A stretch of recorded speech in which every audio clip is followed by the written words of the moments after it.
আমাদের এনসিপির কিছু নেতৃবৃন্দ কক্সবাজারে গিয়েছে, আপনারা যেতেই পারেন, অসুবিধা কিছু নেই। সেখানে যদি কোনো কূটনীতিকের সাথে আপনাদের সাথে আলাপ আলোচনা যদি হওয়ার যদি প্রোগ্রাম থাকে সেটা হতেই পারে, কিন্তু মানুষের সংশয় হচ্ছে, সন্দেহ হচ্ছে যে লুকোচুরি কেন।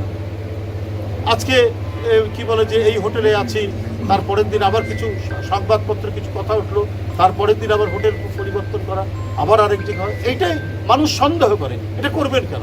আপনারা তো এই যে গণ অভ্যুত্থান, সেই গণ অভ্যুত্থানে আপনারা তো নেতৃত্ব দিয়েছেন, আপনারা সেখানে অংশগ্রহণ করেছেন।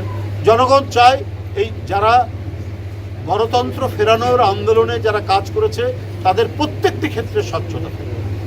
কিন্তু আজকে জনমনে আপনারা কেন সুযোগ তৈরি করে দিচ্ছেন? কেন আপনাদের নিয়ে বিভিন্ন কথা হচ্ছে? আপনারা যে কোনো কাজেই যেতে পারেন, যে কারোর সাথে সাক্ষাৎ করতে পারেন, সভা করতে পারেন, ওটা প্রকাশ্য জানিয়ে দিন।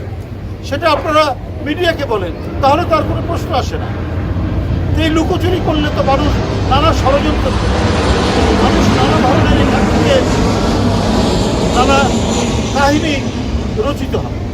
এইটা হওয়া উচিত না। আমরা সামনের দিন এমন একটি শাসন আমরা দেখতে চাই, যে শাসন হবে সত্যিকারের জনগণের শাসন।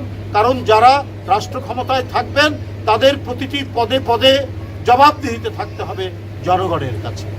আজকে যদি জবাবদিহিতে থাকতো, আজকে যদি প্রত্যেকটি ডিপার্টমেন্ট তার ভিতরের ত্রুটি বিচ্যুতি যদি জানাতে পারত, তাহলে আজকে মাইলস্টোনে যে বিয়োগান্তক ঘটনা হয়েছে এই ঘটনা ঘটত না।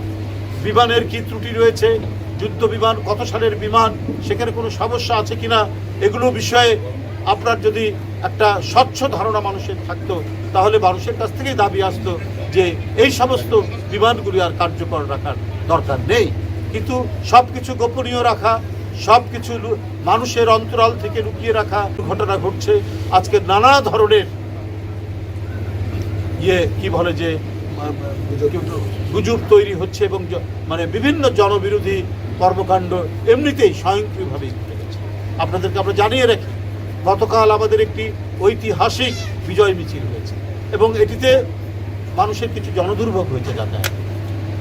এটা সবাই বলেছেন, আমাদের ভারপ্রাপ্ত চেয়ারম্যান সাথে সাথেই নির্দেশ দিয়েছেন এই জন্য দুঃখ প্রকাশ করার জন্য জনগণের কাছে।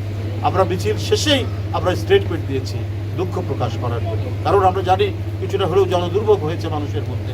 সুতরাং এর জন্য দুঃখ প্রকাশ করা এটা জবাবদিহিতার একটি অংশ, যেটা সাথে সাথেই আমাদের ভারপ্রাপ্ত চেয়ারম্যান আমাদেরকে জানিয়েছেন যে এক্ষুনি আপনারা গণমাধ্যমে দুঃখ প্রকাশে একটা বিবৃতি।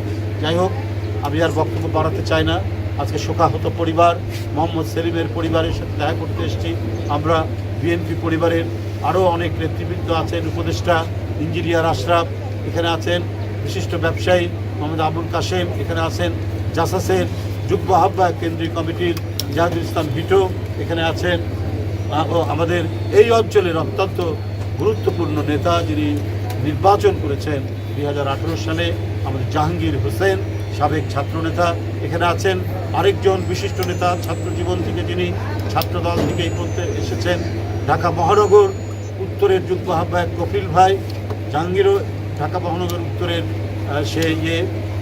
যুগ্ম আহ্বায়ক এখানে আর তো রয়েছেন, যাদের নেতৃত্বে আমরা এসেছি, যেটা বলেছি আমাদের আতিকুল ইসলাম রুম্মন এবং মকসুদুল মমিন মিথুন, তারা এই নেতৃত্ব দিচ্ছেন। আমরা বিএনপি পরিবারের যারা সবাই আজকে এসছেন সবাইকে ধন্যবাদ জানাচ্ছি এবং মিডিয়ার ভাইদেরকে, গণমাধ্যমের সাংবাদিক ভাইদেরকে আন্তরিক ধন্যবাদ জানাচ্ছি যে আপনারা ঢাকা শহরের এটা প্রত্যন্ত অঞ্চল, আমরা বলব এই ঢাকা শহরের প্রত্যন্ত অঞ্চলের মধ্যে আপনারা এত গণমাধ্যমের সাংবাদিক ভাইরা এসছেন, এই জন্য আপনাদের প্রতি কৃতজ্ঞতা জানিয়ে আমার বক্তব্য শেষ করছি।